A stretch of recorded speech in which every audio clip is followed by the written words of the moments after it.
Hello, I'm Lucas Hagerty. I'm the founder of the Writ.org Instagram account. I spend all my time collecting all of these classic literature quotes. But it's so insular, I want to go out and hear more about other people's favorite books.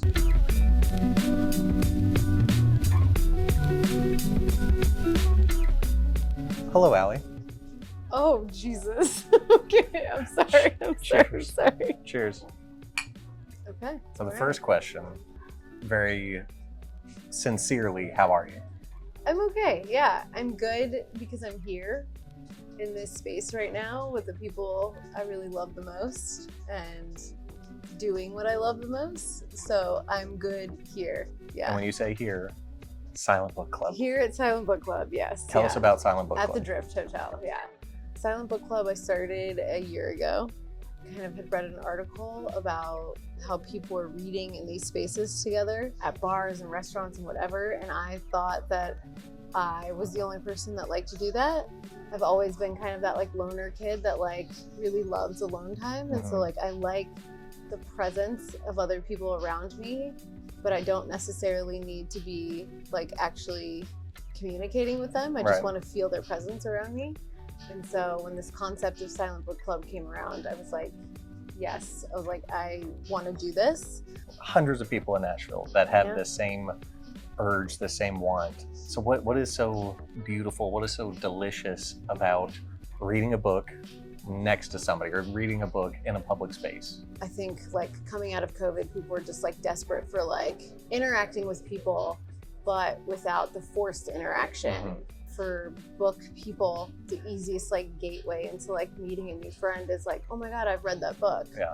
Like, and we've all kind of been there in this book club. But Silent Book Club, it's a bit of a misnomer because like the first half hour, everybody's chatting. Oh no, then we've there's like had an ones hour where there's reading, no silence whatsoever. Yeah.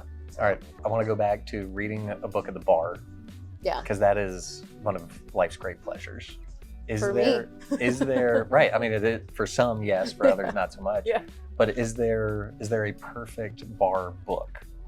No, I just say like nothing too heavy. I agree largely because I like humorous like essays are great at the bar. Yeah. But also, I want to get in my feels with like some cheese and some wine at the end of the bar or some scotch and read some like I have really... cried at the bar, I'm not gonna lie. Yes, I have cried at the bar.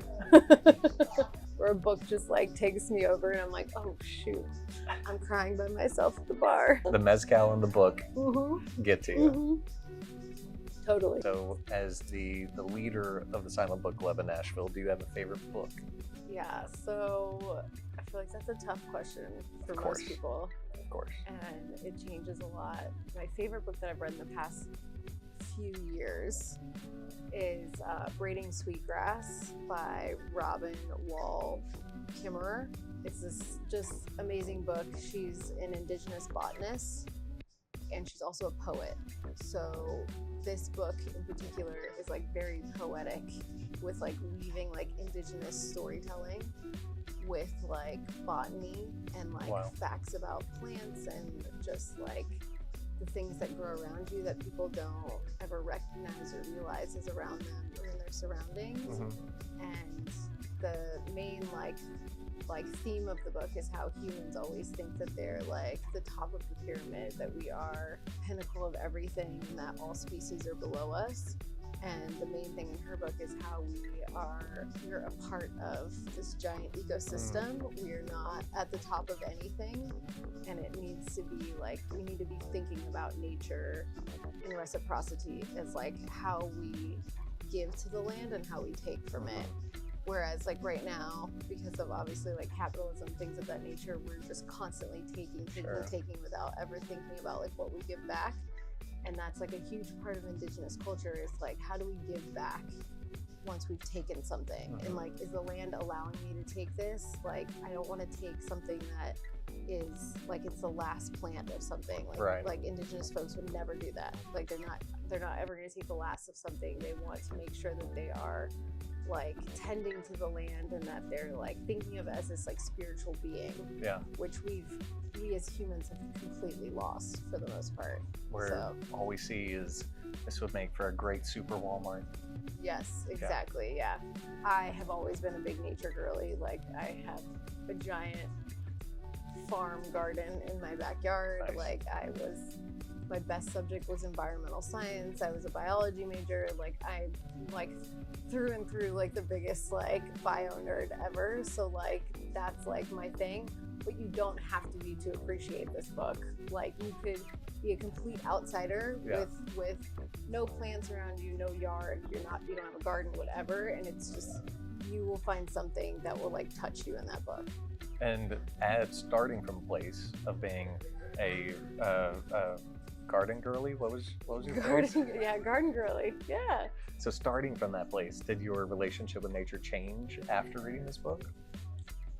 Yeah, it did. There's certain parts of the book where she kind of talks about like something as simple as like watching a particular thing in your yard grow over time and just recognizing it. Mm-hmm. She just like goes through like recognizing that first like bud to when it starts to open to when it's fully open and it's like gorgeous and there's bees and butterflies and whatever, to when it like finally dies off. She's recognizing that entire life cycle. And it was like right after that I walked outside and I like found some particular flower or something and I watched it every day for like 2 weeks.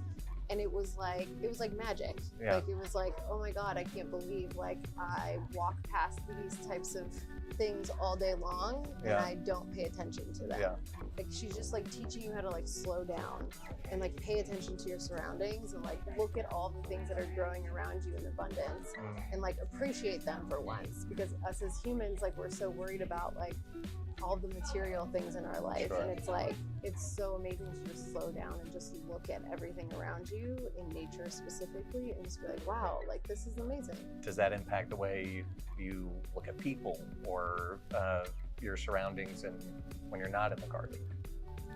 I think it's just like the underlying lesson is like just teaching you how to pay attention to things all around you, regardless of what it is.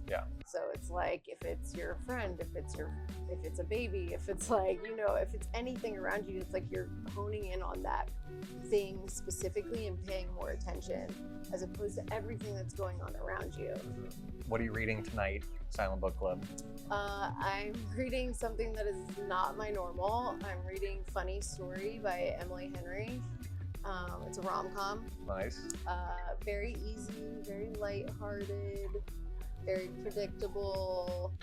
It's good. It's good. There should never be any justification or rationalization of what we're reading. No, it's just like I've never been like into like rom-coms or like romanticities or like any of that, and I'm trying to like get more into it because I feel like there's good stuff out there. So I don't know. Yeah, it's good so far. I mean, I'm almost done. I have like 30 pages left, but well, thank you so much for sharing, and thank you for hosting the Silent Book Club. It's awesome. Thank you for coming. Yeah, can't wait to come back. Yay. And I'll bring Luann and she'll bring a book. And Luann will finally bring a book.